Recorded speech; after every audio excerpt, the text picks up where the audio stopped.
تبوک مدینہ اور شام کے درمیان ایک مقام کا نام ہے جو مدینہ سے 14 منزل دور ہے۔ بعض مورخین کا قول ہے کہ تبوک ایک قلعہ کا نام ہے اور بعض کا قول ہے کہ تبوک ایک چشمہ کا نام ہے۔ ممکن ہے یہ سب باتیں موجود ہوں۔ یہ غزوہ سخت قحط کے دنوں میں ہوا۔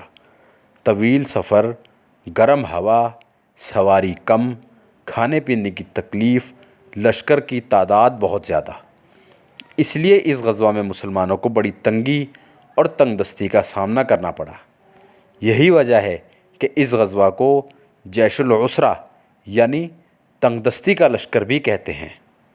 چونکہ منافقین کو اس غزوہ میں بڑی شرمندگی اور شرمساری اٹھانا پڑی تھی، اس وجہ سے اس کا نام غزوہ فاضحہ یعنی رسوا کرنے والا غزوہ بھی ہے۔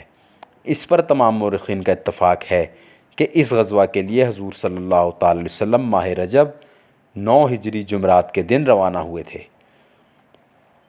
عرب کا غسانی خاندان جو قیصر روم کے زیر اثر ملک شام پر حکومت کرتا تھا، چونکہ وہ عیسائی تھا، اس لیے قیصر روم نے اس کو اپنا اعلیٰ کار بنا کر مدینہ پر فوج کشی کا عزم کر لیا۔ چنانچہ ملک شام کے جو سوداگر روغن زیتون بیچنے مدینہ آیا کرتے تھے، انہوں نے خبر دی کہ قیصر روم کی حکومت نے ملک شام میں بہت بڑی فوج جمع کر دی ہے، اور اس فوج میں رومیوں کے علاوہ قبائل لخم و جذام اور غسان کے تمام عرب بھی شامل ہیں۔ ان خبروں کا تمام عرب میں ہر طرف چرچا تھا، اور رومیوں کی اسلام دشمنی کوئی ڈھکی چھپی چیز نہیں تھی، اس لیے ان خبروں کو غلط سمجھ کر نظر انداز کر دینے کی بھی کوئی وجہ نہیں تھی۔ اس لیے حضور اقدس صلی اللہ تعالی علیہ وسلم نے بھی فوج کی تیاری کا حکم دے دیا۔ لیکن اس وقت حجاز مقدس میں شدید قحط تھا اور بے پناہ شدت کی گرمی پڑ رہی تھی۔ ان وجوہات سے لوگوں کو گھروں سے نکلنا شاق گزر رہا تھا۔ مدینہ کے منافقین جن کے نفاق کا بھانڈا پھوٹ چکا تھا، وہ خود بھی فوج میں شامل ہونے سے جی چراتے تھے اور دوسروں کو بھی منع کرتے تھے۔ لیکن اس کے باوجود 30,000 کا لشکر جمع ہو گیا۔ ان تمام مجاہدین کے لیے سواریوں اور سامان جنگ کا انتظام کرنا ایک بڑا ہی کٹھن مرحلہ تھا، کیونکہ لوگ قحط کی وجہ سے انتہائی مفلوق الحال اور پریشان تھے۔ اس لیے حضور اقدس صلی اللہ تعالی علیہ وسلم نے تمام قبائل عرب سے فوجیں اور مالی امداد طلب فرمائی۔ اس طرح اسلام میں کسی خیر خیر کے لیے چندہ کرنے کی سنت قائم ہوئی۔ حضرت ابوبکر صدیق رضی اللہ تعالیٰ عنہ نے اپنا سارا مال اور گھر کا تمام اثاثہ، یہاں تک بدن کے کپڑے بھی لا کر بارگاہ نبوت میں پیش کر دیے، اور حضرت عمر رضی اللہ تعالیٰ عنہ نے اپنا آدھا مال اس چندہ میں دے دیا۔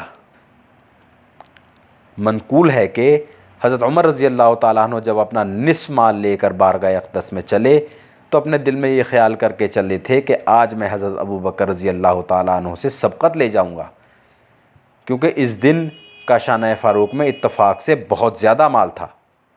حضور اقدس صلی اللہ تعالی علیہ وسلم نے حضرت عمر فاروق رضی اللہ تعالیٰ عنہ سے دریافت فرمایا کہ اے عمر، کتنا مال یہاں لائے اور کس قدر چھوڑا؟ عرض کیا یا رسول اللہ صلی اللہ علیہ وسلم، آدھا مال حاضر خدمت ہے اور آدھا مال اہل و عیال کے لیے گھر چھوڑ دیا ہے۔ اور جب یہی سوال اپنے یار غار حضرت صدیق اکبر رضی اللہ تعالیٰ عنہ سے کیا تو انہوں نے عرض کیا، میں نے اللہ اور اس کے رسول صلی اللہ تعالی علیہ وسلم کو اپنے گھر کا ذخیرہ بنا دیا ہے۔ آپ صلی اللہ تعالی علیہ وسلم نے ارشاد فرمایا کہ تم دونوں میں اتنا ہی فرق ہے کہ جتنا تم دونوں کے کلاموں میں فرق ہے۔ حضرت عثمان غنی رضی اللہ تعالیٰ عنہ 1000 اونٹ اور 70 گھوڑے مجاہدین کی سواری کے لیے اور 1000 اشرفی فوج کے اخراجات کی مد میں اپنی آستین میں بھر کر لائے اور حضور صلی اللہ علیہ وسلم کی آغوش مبارک میں بکھیر دیا۔ آپ صلی اللہ تعالی علیہ وسلم نے ان کو قبول فرما کر یہ دعا دی، اے اللہ تو عثمان سے راضی ہو جا، کیونکہ میں اس سے خوش ہو گیا ہوں۔ حضرت عبد الرحمن بن عوف رضی اللہ تعالیٰ عنہ نے 40,000 درہم دیا اور عرض کیا کہ یا رسول اللہ صلی اللہ علیہ وسلم، میرے گھر میں اس وقت 80,000 درہم تھے، آدھا بارگاہ اقدس میں لایا ہوں اور آدھا گھر کے بال بچوں کے لیے چھوڑ آیا ہوں۔ ارشاد فرمایا کہ اللہ تعالیٰ اس میں بھی برکت دے۔ جو تم لائے اور اس میں بھی برکت دے جو تم نے گھر پر رکھا۔ اس دعائے نبی صلی اللہ تعالی علیہ وسلم کو یہ اثر ہوا کہ حضرت عبد الرحمن بن عوف رضی اللہ تعالیٰ عنہم بہت زیادہ مالدار ہو گئے۔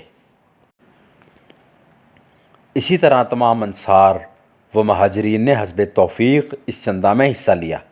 عورتوں نے اپنے زیورات اتار کر بارگاہ نبوت میں پیش کرنے کی سعادت حاصل کی۔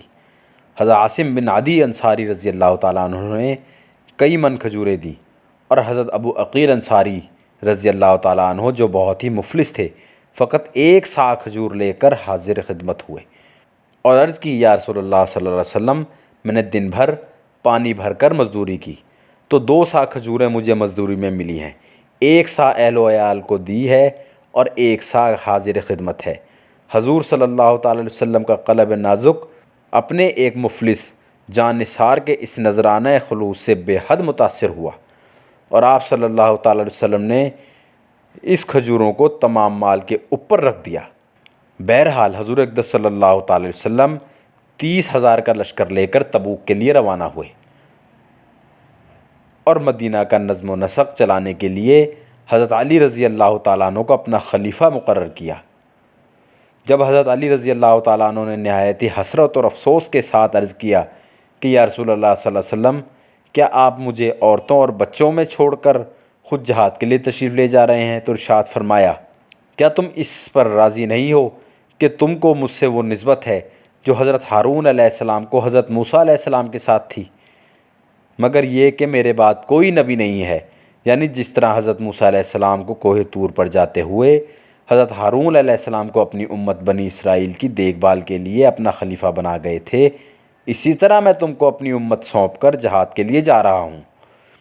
جب حضور اقدس صلی اللہ تعالیٰ علیہ وسلم تبوک کے قریب پہنچے تو ارشاد فرمایا کہ انشاءاللہ تعالیٰ کل تم لوگ تبوک کے چشمہ کو پہنچو گے اور سورج بلند ہونے کے بعد پہنچو گے، لیکن کوئی شخص وہاں پہنچے تو پانی کو ہاتھ نہ لگائے۔